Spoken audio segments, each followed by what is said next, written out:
Hello everyone, कैसे हैं आप सब लोग। और उम्मीद करूंगा आप सब बिल्कुल ठीक होंगे। आज मैं बहुत कुछ बोलना चाहता हूं लेकिन बोल नहीं पा रहा। ऐसा लग रहा है कि हाथों में बेड़ियां लगी हुई हैं, जबान पे ताला लग चुका है क्योंकि हालात ऐसे बने हैं। मैंने सुना था और आपने भी, चूंकि हम भारतीय हैं, हम सब जानते हैं भारत एक लोकतंत्र है, भारत एक डेमोक्रेटिक नेशन है और भारत का आईन यहां के लोगों को इजाजत देता है खुद को एक्सप्रेस करें जो वो बोलना चाहते हैं with in the limits of law of the land. लेकिन आज का दौर आप सबके सामने है और ऐसा अब देखने को नहीं मिलता। जो भी बोलता है यानी सच बोलता है, उसे दबोच लिया जाता है। खैर चलें, अब मैं मुद्दे पे आता हूं। हमारे बहुत सारे मुद्दे हैं और हमने डायरेक्टली ऑनरेबल एलडी साहब से भी बातचीत करनी चाहिए वाया सोशल मीडिया के।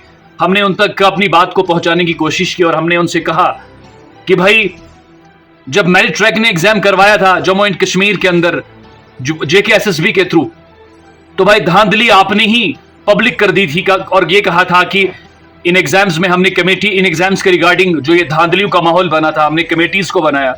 उसके बाद कमेटीज ने रिकमेंडेशन करा कि भाई इन एग्जाम्स को स्क्रैप कर दिया जाए, यहां पे बहुत बड़े पैमाने की धांधली हुई। तो ऑनरेबल एलडी साहब ने एक ऑफिशियल ट्वीट करते हुए ये कहा कि इन एग्जाम्स को स्क्रैप कर दिया जाता। ठीक है जी, हमने उस टाइम पे उनके इस डिसीजन का वेलकम किया और हमने कहा कि एलडी साहब बहुत बेहतरीन काम कर रहे हैं। लेकिन उसके फौरन बाद जब लोगों ने उनसे यह पूछने की कोशिश की, जम्मू एंड कश्मीर के एस्पायरेंट्स ने उन्हें यह सवाल किया कि एलडी साहब वो कल्प्रिट्स कहां पे हैं, जिन लोगों ने स्कैम किया, जिन लोगों ने धांधली का बाजार गर्म किया, वो लोग कहां पे हैं।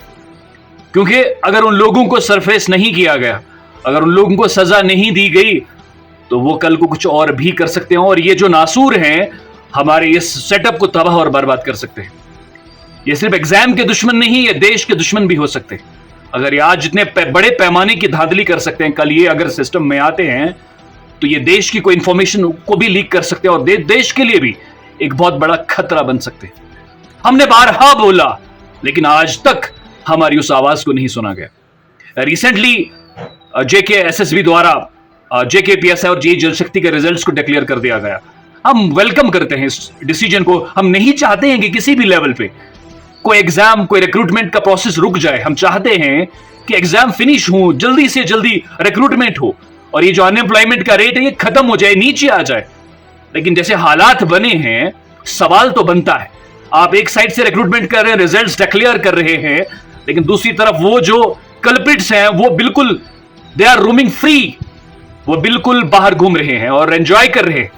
और सोर्सेज से पता चला है कि ये जो सिलेक्शन लिस्ट आई है फिजिकल के लिए, JKPSI की बात करें आप, तो JEE जल शक्ति की बात करें, तो वहां पर कुछ ऐसे एस्पायरेंट्स हैं जो कहीं ना कहीं पीछे जो धांधली हुई थी उसमें इन्वॉल्व थे। और यह भी सुनने को आया है कि उन पे FIR भी लग चुका है और बाकी भी बहुत सारे मसले मसाइल अभी पेंडिंग है। तो आप जिन्होंने जुर्म किया, जिन्होंने जराइम किए, जिनकी वजह से एक रिक्रूटमेंट 3-3, 4-4 साल तक हर रिक्रूटमेंट रुक रहा है जिन स्कैमर्स की वजह से, तो भैया जी वो कहां हैं? उनके लिए आपने क्या सजा बनाई है? उनको क्या सजा दी आपने? कहां, क्या आपने उनको सरफेस किया?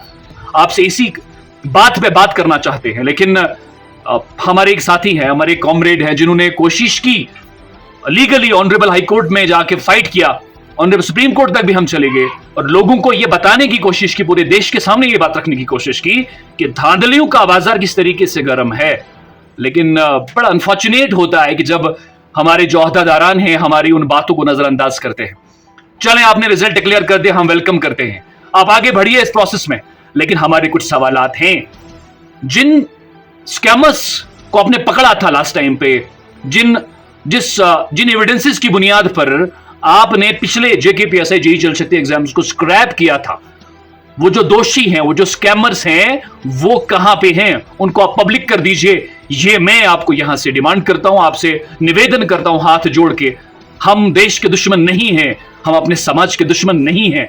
हमने कभी नहीं चाहा कि हमारी वजह से हमारी सोसाइटी को, हमारे सिस्टम को कोई ठेस पहुंचे। लेकिन हां, अगर करप्शन होगा, अगर धांधली होगी, हमारी आवाज बुलंद होगी और होनी भी चाहिए अगर हम सही भारतीय नागरिक हैं।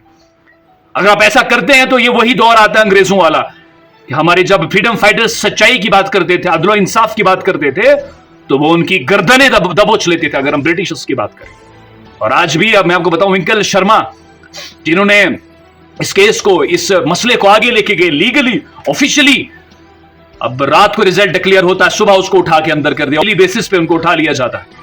मैं सवाल करता हूं इस माध्यम से कि क्यों, क्या कसूर है, क्या वो देश का दुश्मन है? भाई वो जिन्होंने धांधली करी है, जिन्होंने चोरियां की हैं, जिन्होंने तबाही और बर्बादी का माहौल गर्म किया है, वो बिल्कुल आवारा घूम रहे हैं, जहां मर्जी आए वहां घूम रहे हैं।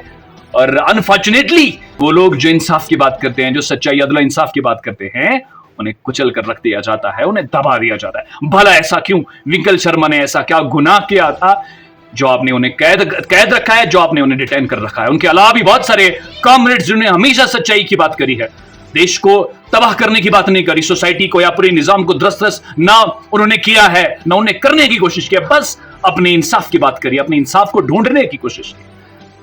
दोस्तों, बहुत अफसोस की बात होती है जब ऐसे मराहिल के यहां से हमें गुजरना पड़ता है, जब सभी लोग तमाशा देखते, पॉलिटिशियंस भी नजारा देख रहे हैं, एक तरफ मुबारकबाद कर रहे हैं और एक तरफ कह रहे हैं विंकल का अरेस्ट जेन्युइन नहीं है।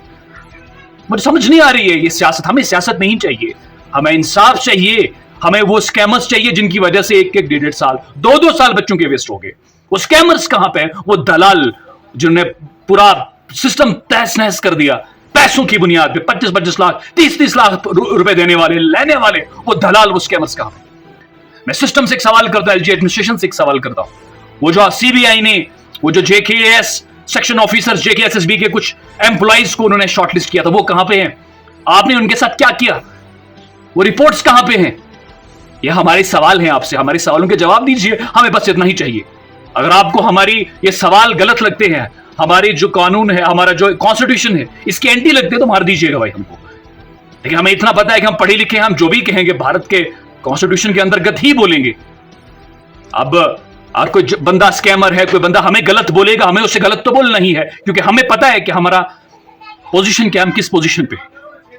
ठीक है, फिलहाल आज के लिए इतना ही। मुझे उम्मीद है कि सभी लोग इस बात को आगे पहुंचाने की कोशिश करेंगे, और एलजी साहब से भी रिक्वेस्ट है कि प्लीज हमारी बात को सुनिए। हमारी डिमांड ये है कि जो भी स्कैमर से पिछले एग्जाम पे जो आपने स्क्रैप करा था, उस स्कैमर्स को सरफेस किया जाए पब्लिक के सामने, और उनके खिलाफ सख्त कार्रवाई की जाए, ताकि आइंदा कोई बंदा ऐसी गलती ना करे, स्कैम ना करे, और 2-2, 3-3 साल बच्चों के जाया ना हो, जो बहुत कीमती है।